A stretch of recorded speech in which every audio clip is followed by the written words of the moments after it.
Hey everybody, Seal Skinny here, and this day has finally come. Torchlight Frontiers closed alpha is lifted the NDA, and now we can actually stream and talk about it. So we just got done doing about a 3-hour stream. Pretty much played the Dusk Mage the entire time, enjoyed every little bit of it. Obviously the game is still in closed alpha, so there's some bugs. The game is rubber banding a little bit, but nothing too bad. Stuff that we saw during the earlier levels stages of closed alpha. But for a closed alpha, it was very polished. Everything felt very smooth, well developed. I'm a little bummed out that there's only two different classes we can play, but I expect that to kind of evolve as the alpha progresses. But look forward to seeing a lot of new content on our YouTube channel. Also, go check us out on Twitch, twitch.tv/CLSkinny91. We'll be streaming, I think we decided Monday nights is going to be Forge night, Thursday nights is going to be Dusk Mage night. So tonight we played Dusk Mage pretty far. We got about, I want to say 6 or 7 levels in, and we'll explain a little bit about how levels work in the game because it's not like your conventional action RPG. So let's go ahead and dive in and take a look around at a couple things, and we'll talk about it while we're looking around. So this is my Dusk Mage that I created, Jenna. She's got a little golden retriever pet named Lucy, who's kind of bad. I rant about her a lot on stream, so if you guys want to see me yelling at an AI, just tune in the stream. You'll get a lot of that. Yeah, so here we go. Let's go ahead and hop into our fort area. And as you guys are aware, for those of you guys who have been following Torchlight, you have this little fort, which is like your own little city. This is where you build your character upgrade structures. So for the Dusk Mage, it's an Arcanum. For the Forged, which is the little robot dealie, it's the machine shop thing, or whatever, I forget what it's called. I haven't built one yet. So this Forge, it's kind of cool that the fort's kind of pre-built for you a little bit. I'm not a very creative person, so I kind of like this look as opposed to the first closed alpha stage. This is completely blank. It felt very bland and boring. So yeah, this is your fort, and this is where you spend a lot of your time, like hopping back here, using resources that you gather out in the real world or out in the world to build buildings and upgrade your character and so on. So the Dusk Mage plays just like any other caster class. You've got your health bar here on the left, your mana bar here on the right, and one of the cool things I like about it is that when you cast a spell, and it's not showing it right now because I'm not hitting anything, but when you land dark spell, it'll actually, that little bar will go up here on the left side of my mana orb. Will go up for the opposite side. So if you're casting dark spells, the light one moves up. If you're casting light spells, the dark one goes up. And then what'll happen is that once it hits max for that, then you get empowered in that other skill. So usually what'll happen is you'll throw around some dark magic, and then eventually that hits max, and then you can kind of start using your light magic. We recently just got a cool new spell, this little laser beam, which I kind of like. Eats mana like crazy, but it's super fun. And it's got some debuffs that it puts on and everything like that. If you notice, the mana regenerates fairly quickly. So while we're here in the fort, kind of talking a little bit about the game, I mentioned earlier that it doesn't really have a conventional leveling system. Now, the way it works is that you have your inventory, and your inventory items have level. So for instance, this is a level 5 choker, and this is a goblin choker because you can see the little goblin logo right there in the center of the item. Now if you look just to the left, right under where it says Jenna, you'll see we have the goblin, and then the other one is the Hyvid. So what happens is, as you're progressing through that particular, what's called frontier, thus Torchlight Frontiers, you gain levels in that particular trait. So if you're in the Hyvid level, you gain Hyvid experience. If you're in the Goblin area, you gain Goblin experience. So as you can see, we spent most of the night in the Goblin area. That's mostly because that's what I was familiar with when I first played the game in Stage 1 and Stage 2 of the closed alpha. So far we're roughly about 9 levels ish.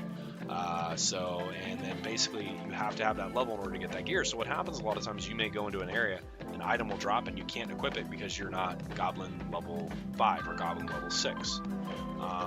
And then in regards to your actual character leveling, not what you can do for your gear, what you do is you get, when you're out in the world, you get these little skill point things, which is this little kind of starry looking thing up here. And then when you come back to your base, in the case of my Dusk Mage, I go to the Arcanum, and then I have these spells that I can buy, or I can upgrade them based on how many skill points I have. So this next spell is Consecration. It's 500 skill points and requires Arcanum level 2. If you notice that I scroll down, some of these require higher level Arcanums, and then I can actually go to upgrade the Arcanum, and then I'll have those exposed to me. And the same thing holds true for the other class. We're going to talk about the Forged in just a little bit. Now, a couple of things I really like about this game is, one, I just like the feel of it. It's got a really cool art style that's transitioned well from the first game, which came out around 2007, 2008-ish, maybe 2009.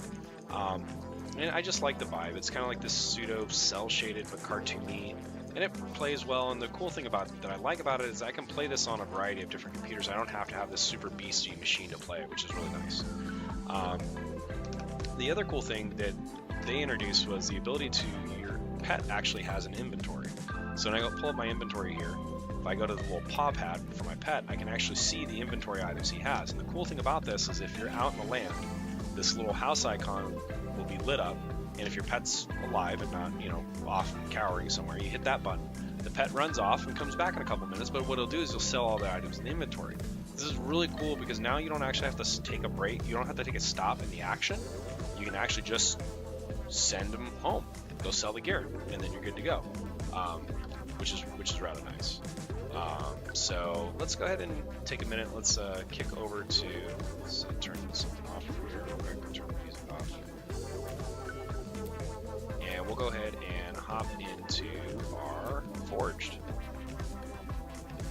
So the Forge is this kind of like steampunking robot furnace thing, and this is him right here, and we've named our Forge Koku Clink, and he's got a chocolate retriever called Brooder. Now I've named them after both my dogs, which if you guys have seen them in the corner there, that's Brooder, lazy dog, just sleeping away. So let's go ahead and check out Koku Clink. So the Forge is kind of a cool class. I played it for a little bit tonight, maybe about half an hour or so. I do have a tendency to get myself into a little bit of trouble. I need to learn how the timing works on it, but we'll explain how this class works and you can kind of get an idea. I'm really looking forward to them exposing more classes, and one of the cool things is that each of your characters shares the same fort. So if you build an Arcanum or whatever the upgrade place is for the Forged, you can have that across all your characters, which is kind of cool. Now, the Forged are a little bit, obviously share different gear than the Dust Mage, but there are some things they have in common, like weapons and stuff like that. But they have the same leveling idea, in that, you have Goblin and Hyvid level. So in this case, he's already Goblin level 2 and Hyvid level 1. And then from here, I can actually see the gear, and you can see the levels just like the same. And right now, he's got a pretty cool staff, which actually has frost damage on it. I'm a big fan of frost damage right now. It's been working really well for me. And from here, let's go ahead and explain how the Forge works. So you got your basic attack, so it works out pretty well. And then you have your spells that generate heat and ones that dissipate heat. So in order to kind of explain how this works, I actually do need to probably go out into the world. So let's see if we can do that real quick. Oh, no.